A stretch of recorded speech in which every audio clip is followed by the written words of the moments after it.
कि बीजेपी सत्ता में दोबारा कैसे आ जाए।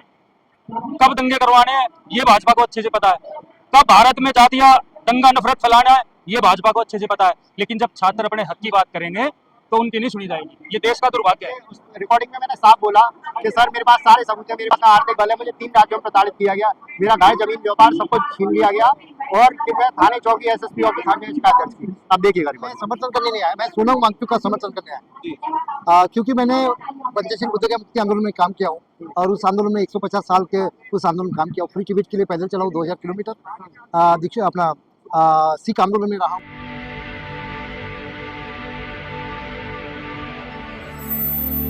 हो रहा है, लेकिन बीजेपी सरकार तो तानाशाही में मगन है। उनको फर्क ही नहीं पड़ता देश कहाँ गर्त में जा रहा है, उनको फर्क यही पड़ता है बीजेपी सत्ता में दोबारा कैसे आ जाए। कब दंगे करवाने हैं ये भाजपा को अच्छे से पता है, कब भारत में जातियां दंगा नफरत फैलाना है ये भाजपा को अच्छे से पता है, लेकिन जब छात्र अपने हक की बात करेंगे तो उनकी नहीं सुनी जाएगी। ये देश का दुर्भाग्य है। अभी 20 मार्च को संसद मार्च रखा था, तो उसको लेकर के यहाँ पर क्या तैयारी चल रही है आपको बता सकते हैं? आज माननीय ये नगीना सांसद पहुंचे हैं, जो वे आदेश करेंगे 20 तारीख को हम साथ रहेंगे।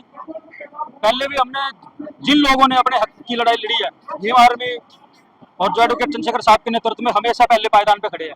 आज भी हम छात्रों के साथ खड़े हैं और सबसे निंदनीय बात यह है कि ये लोग डकैती डालने में मगन है, चोरी करने में मगन है, देश को लूटने में मगन है, लेकिन देश का जागरूक छात्र आज यहाँ है जंतर मंतर पे, और जो अंधभक्ति में नील है वे आज भी लोगों को गालियां दे रहे हैं, जो जागरूक साथियों को गालियां दे रहे हैं और उनको ये साबित करने पे तुले हुए हैं कि आप देशद्रोही हो। ये विडंबना है देश की, इसलिए आजाद नहीं हुए थे हम लोग कि हम भाई अंग्रेजों को जाने के बाद ये काले लोगों ने गुलाम बना लिया हमें। कहाँ है समानता बंधुता की बात, कहाँ है देश में एकता भाईचारे की बात। भाजपा को जितनी जल्दी हो सकेगा देश से भगाना पड़ेगा, जब ही भाईचारा कायम होगा, समानता बंधुता की बात होगी, वरना इससे पहले कुछ नहीं होगा। अभी बीच में ये कहा जा रहा था कि बीजेपी से केवल लोग सोशल मीडिया में जुड़ रहे हैं, जमीनी स्तर पर नहीं जुड़ रहे, तो अभी इस बात को लेकर क्या सिनेरियो है? ईवीएम का आंदोलन भी लीड कर रहे हैं हम लोग। ईवीएम जिस दिन हट जाएगी, भाजपा एक मतलब पंचायत का चुनाव भी न जीत पाएगी, एक सरपंच का चुनाव भी जीत नहीं पाएगी भाजपा। तो ये भाजपा की हकीकत है। ईवीएम में आपने भी देखा अभी वेस्ट बंगाल में क्या हुआ, ईवीएम पता नहीं कितनी अनगिनत ईवीएम को जला दिया गया। क्या है देश में? आपकी हमारी जिम्मेदारी ज्यादा बनती है कि देश को सही हाथों तक ले जाए। आपका हमारा फर्ज और जिम्मेदार नागरिक होने के नाते ज्यादा बनता है कि इस देश में जो तानाशाही रुख अपनाया हुआ है भाजपा सरकार ने, इसको जड़ से उखाड़ फेंकने का आगे समय। जी, बहुत बहुत धन्यवाद। मेरा नाम जीत था, मैं जिला सर कि आप बोर्ड में देख सकते हैं, इसमें लिखा हुआ है इमरजेंसी अलर्ट आपातकाल रक्षक ही भक्षक। Sir UP Delhi MP, sir एक अनाथ व्यक्ति विकलांग व्यक्ति को 3 राज्यों की पुलिस द्वारा, 3 सरकार पुलिस द्वारा प्रताड़ना की गई है। ये मामला सुप्रीम कोर्ट तक पहुंच चुका है, इसमें सुप्रीम कोर्ट के गार्ड्स भी शामिल है। मेरी यूट्यूब आईडी बंद की जा चुकी है, यूट्यूब नहीं खुलता मेरे फोन का। जो लोग भी मेरी वीडियो डाल रहे हैं वो मेरी फोन पर वीडियो शो नहीं की जा रही, मेरा ट्विटर अकाउंट ब्लॉक किया जा चुका है। मेरे नाम एक झूठा मुकदमा दर्ज है। अलीगढ़ पुलिस द्वारा मेरे मकान पर कुर्की के आदेश हो चुके हैं। 27 जुलाई को मेरे मकान पर कुर्की के आदेश हो जाएगी। आज से 15 दिन पहले मुझसे मैंने ये सीजीआई, राष्ट्रपति भवन, गृह मंत्रालय, सीबीआई, आईबी, ऐसा कोई विभाग नहीं बचा सर। अंतर्राष्ट्रीय मानवाधिकार आयोग, ऐसा देश विदेश का अंतर्राष्ट्रीय स्तर पर कोई विभाग नहीं बचा जहाँ शिकायत दर्ज न की गई हो। उसके बाद आज से 15 दिन पहले मेरे पास सुप्रीम कोर्ट के सीसीटीवी कंट्रोल रूम से 3 मिस कॉल आई थी और देखिए मैं आपके चैनल के माध्यम से ये दिखाना चाहता हूँ, ये जनता को दिखाना चाहता हूँ। ठीक है, supreme court CCTV control room का नंबर आप भी दिखाइए पास, दिख रहा है आप? मैं रिकॉर्डिंग सुनाना चाहता हूँ। रिकॉर्डिंग में मैंने साफ बोला कि सर मेरे पास सारे सबूत है, मेरे पास आर्थिक बल है, मुझे 3 राज्यों में प्रताड़ित किया गया, मेरा घर जमीन व्यापार सब कुछ छीन लिया गया और कि मैं थाने चौकी एसएसपी ऑफिस में शिकायत दर्ज की। अब देखिएगा रिकॉर्डिंग, जवाब ये देख लीजिए। देश के सर्वोच्च न्यायालय के सुरक्षा कर्मी एक अनाथ और विकलांग को जो 3 राज्यों में प्रताड़ित हो चुका था, उसे घुसने नहीं दिया जाता।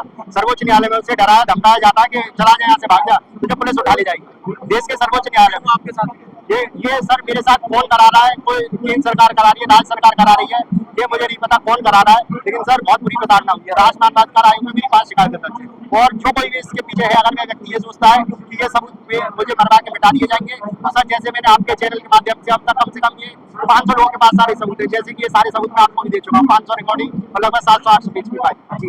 इससे आपके चैनल के माध्यम से, आपके ऑडियंस के माध्यम से ये बस मेरी एक मांग है कि ये जो मानवाधिकार संविधान की क्रूर हत्या हुई है, इसका शिकार आज ये अनाथ और विकलांग भाई हुए हैं, ये इस मीडिया के जरिए देश के हर कोने तक ये आवाज पहुंचाई जाए कि देखिए इस संविधान के हत्यारे स्वयं रक्षक ही भक्षक है। क्या मांग कर रहे हैं सरकार से? सर मेरी कोई मांग नहीं है, मेरी जनता से मांग है बस, ये जनता के हर कोने तक ये आवाज जाए, ज्यादा से ज्यादा शेयर किए, क्योंकि सर ये मानवाधिकार और संविधान ये मेरा अकेले का नहीं है, ये भारत देश की 140 करोड़ की देश की जनता। सर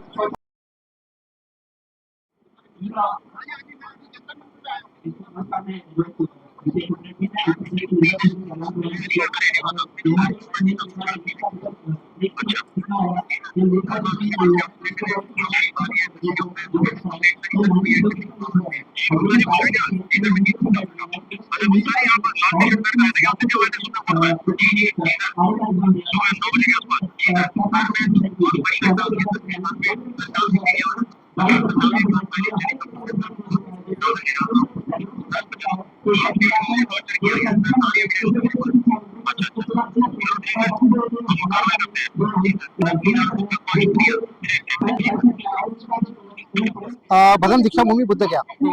समर्थन करने आए थे। मैं समर्थन करने नहीं आया, मैं सोनम वांगचुक का समर्थन करने आया। जी।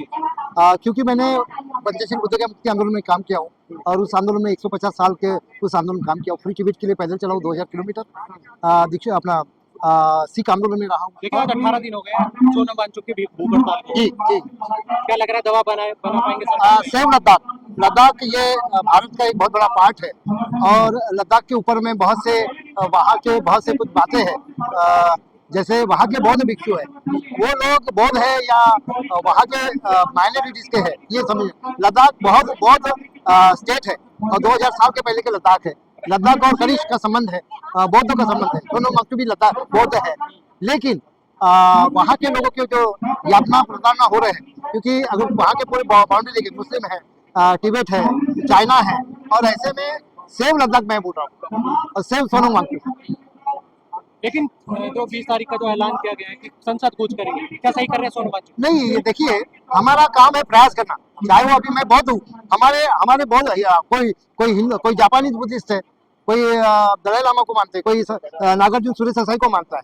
लेकिन बौद्ध लोगों के क्या फंड है, बौद्ध लोगों के बौद्ध भिक्षु है, उनके राइट्स क्या है, उनके हक क्या है, ये मालूम ही नहीं।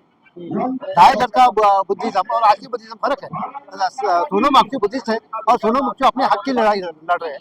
2013 में जो देखा मैंने कि पंचशील बुद्ध गया मुक्ति आंदोलन के लिए काम किया मैंने, तब यहाँ पे बहुत से थे। 2018 में जब देखा तो कोई डर रहे थे, मोदी से डर रहे थे, इस देश के तानाशाही पीएम से, बीजेपी शासन से डर रहे थे। लेकिन आज जब जंतर मंतर पूरा खचाखच भरा, तो आज ऐसा लगा कि चलिए कि भारत के of the people, for the people, by the people, ये पीपल की आवाज जंतर मंतर पे आई। और सोनम वांगचुक लद्दाख के रहने की वजह से यहाँ से हम लोग जा रहे हैं ठंड में, तो सोनम वांगचुक को मिलने आपसे।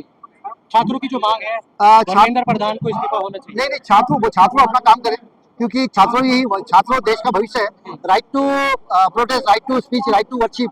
और जेएनयू जैसे इंडिया की बहुत बड़ी ख्यातनाम ये है यूनिवर्सिटी है, वहाँ पे छात्रों को भी प्रताड़ित किया गया, टॉर्चर किया गया। लेकिन सोनम वांगचुक पे जो है एनएसए लगा के 6 महीने जेल में डलवा दिया। मैं जानता हूँ, और जब भी कोई महात्मा गांधी हो या नेहरू जी हो या बाकी और अम्बेडकर, कल चल के मुझे भी आप फील कर सकते हो, ये मुझे मालूम है।